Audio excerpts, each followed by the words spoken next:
Welcome दोस्तों। SSC CHSL की new vacancy out हो चुकी है, जिसका कि आप लोग ऑनलाइन फॉर्म जो है 6/12/2022 से 4/1/2023 यानी कि अगले महीने जनवरी तक आप फॉर्म फिलअप कर सकते हैं।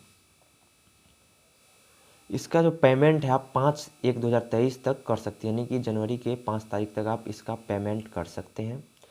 वही इसका जो है 2 टीयर में एग्ज़ाम होगा, टीयर फर्स्ट और टीयर सेकेंड दोनों कंप्यूटर बेस्ड एग्जामिनेशन होगा। टीयर 1 का जो एग्जामिनेशन होगा आप लोगों का वह फरवरी और मार्च 2023 में होगा और यह फाइनल है, क्योंकि एसएससी इधर बहुत फास्ट हो चुकी है, जो डेट बताती है उसी टाइम पे एग्ज़ाम वगैरह लेती है। तो आप लोग यह सोच के चलिए कि आप लोगों का टीयर फर्स्ट का जो एग्ज़ाम है फरवरी और मार्च में ही लिया जाएगा। वैसे टीयर सेकेंड का भी डेट नहीं बताया गया, तो आप लोग प्रिपेयर रहिए पहले से ही। चलिए इसके आगे जान लेते हैं कुछ इंपॉर्टेंट बात, जैसे कि टोटल वैकेंसीज़ की बात करूं तो मैं टोटल वैकेंसीज सीएचएसएल के द्वारा निकाली गई है 4500 वैकेंसीज। जैसे data operator, data entry operator, lower division clerk में कितनी कितनी वैकेंसीज निकली है ये बताया नहीं गया, सिर्फ टोटल बताया गया कि 4500 वैकेंसीज निकली है। और चलिए अब एग्ज़ाम पैटर्न के बारे में जान लेते हैं कि इसमें एग्ज़ाम पैटर्न में क्या क्या चेंजिंग हुई है। वैसे आप लोगों को पता ही होगा कि सीएचएसएल का एग्ज़ाम जो 12th पास कैंडिडेट भरते हैं, जिसकी एज लिमिट जो होनी चाहिए 18 से 27 साल के बीच होनी चाहिए। ठीक, SC ST के लिए 5 वर्ष की एक्स्ट्रा छूट दी जाती है, ओबीसी वालों को 3 साल की छूट जाती है। ये सारी चीज़ें आप लोगों को पता ही होगी।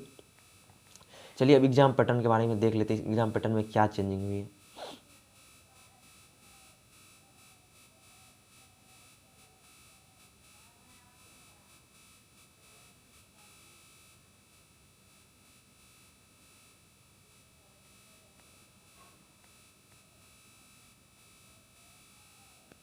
हाँ, tier 1 examination, scheme of tier 1 examination.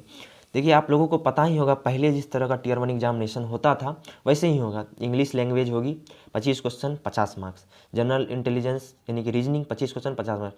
और उसके बाद arithmetic skill, quantitative aptitude, general awareness 25 question 50 marks. यानी कि पहले जैसे होती थी उसी प्रकार की अभी भी होगी। टोटल 100 क्वेश्चन और 200 मार्क्स, 60 मिनट का टाइम दिया जाएगा। टीयर 1 एग्जामिनेशन के बारे में जैसा पहले बताया गया था वही अभी भी है, लेकिन चेंज हुआ टीयर 2 एग्जामिनेशन में। अब टीयर 1 एग्जामिनेशन सिर्फ क्वालिफाइंग हो चुका है, यानी कि सिर्फ आप इसमें क्वालिफाई करना पड़ेगा। पहले यह इसी टीयर 1 एग्जामिनेशन के आधार पर ही फाइनल रिजल्ट या मेरिट लिस्ट जारी किया जाता था। टीयर 1 एग्जामिनेशन के बाद पहले होता था एक डिस्क्रिप्टिव पेपर जो कि क्वालिफाइंग था, लेकिन फाइनल जो मेरिट तैयार किया जाता है वो टीयर 1 एग्जामिनेशन के आधार पर ही किया जाता है। लेकिन अब चेंज कर दिया गया, टीयर 1 एग्जामिनेशन आप लोगों का क्वालिफाइंग हो गया। ओके, अब चलिए टीयर 2 एग्जामिनेशन के बारे में चेक करते हैं। टीयर 2 एग्जामिनेशन 2 सेशन में लिया जाएगा। पहला सेशन में आप लोगों को 2 सेक्शन में देखने को मिलेंगे। सेक्शन 1 में 2 मॉड्यूल होगा, जिसमें मॉड्यूल 1 में आप लोगों को मैथमेटिकल एबिलिटीज़ के 30 क्वेश्चन नजर आएंगे, वही रीजनिंग के 30 क्वेश्चन नजर आएंगे। टोटल 60 क्वेश्चन, प्रत्येक क्वेश्चन 3 मार्क्स का होगा, यानी कि 60 क्वेश्चन, यानी कि टोटल 180 मार्क्स का होगा। 1 घंटा टाइम दिया जाएगा आप लोगों को। वही सेकेंड सेक्शन में भी 2 मॉड्यूल होगा, इंग्लिश लैंग्वेज की होगी और दूसरा जो मॉड्यूल होगा वह जनरल अवेयरनेस का होगा। इंग्लिश लैंग्वेज के 40 क्वेश्चन आएंगे, जनरल अवेयरनेस के 20 क्वेश्चन, यानी कि टोटल 60 क्वेश्चन आएंगे। एक क्वेश्चन 3 मार्क आएंगे, टोटल 180। और यानी कि सेशन फर्स्ट में टोटल मिला के हो जाएगा आपको 180 360 क्वेश्चन मिलेंगे। वही सेक्शन थर्ड जो होगा वो कंप्यूटर नॉलेज का होगा, जिसके 15 क्वेश्चन आएंगे और तीन नंबर के एक क्वेश्चन, यानी 45 मार्क आएंगे। 15 मिनट का टाइम मिलेगा आपको।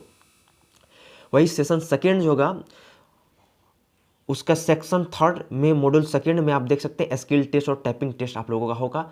2 पार्ट में होगा, part A part B. Part A में स्किल टेस्ट होगा, पार्ट बी में टाइपिंग टेस्ट होगा, 15 मिनट के और 10 मिनट के। तो ये पेपर जो है ये आप लोगों के लिए मैंडेटरी है, सभी में पास करना पड़ेगा, ये फाइनल है। आप लोगों को मैं लिखा बता देता हूँ, it will be mandatory for the candidates to qualify all the sections of tier second, यानी टीयर सेकेंड के सारे जो पेपर्स हैं सभी में आप लोगों को पास करना पड़ेगा। ऐसा नहीं कि आप मैथमेटिक्स और रीजनिंग में पास हो गए, इंग्लिश वगैरह में पास नहीं हुए तो आपको वहाँ डिस्क्वालीफाई कर दिया जाएगा। आपको सभी पेपर में पास होना अनिवार्य माना जाएगा। तो कुल इतना ही बात था। उसके बाद आगे कुछ नेसेसरी पॉइंट मैं चेक कर लेता हूँ। वैसे सिलेबस पहले जैसा था वैसा ही है, सिलेबस वगैरह में चेंजिंग नहीं हुआ। आप लोग जाके पर्सनली सिलेबस चेक कर सकते हैं। मैं लिंक जो हूँ पूरा नोटिफिकेशन का डाल दूँगा, आप लोग वहाँ देख सकते हैं। एसएससी की वेबसाइट पे भी जाके आप लोग इसको डाउनलोड कर सकते हैं। तो ये चेंजिंग थी, आप लोग अच्छे से पढ़ लीजिएगा और अपनी तैयारी जारी रखिए, क्योंकि अधिक टाइम बचा नहीं है तैयारी करने के लिए। तो आप लोग फुल प्रिपरेशन वगैरह में रहिए। तो आज का वीडियो बस यहीं तक था। उम्मीद करता हूँ कि यह नोटिफिकेशन सुन के आप लोगों को अच्छा लगा होगा। बाकी आज का इतना ही था। Thank you, bye.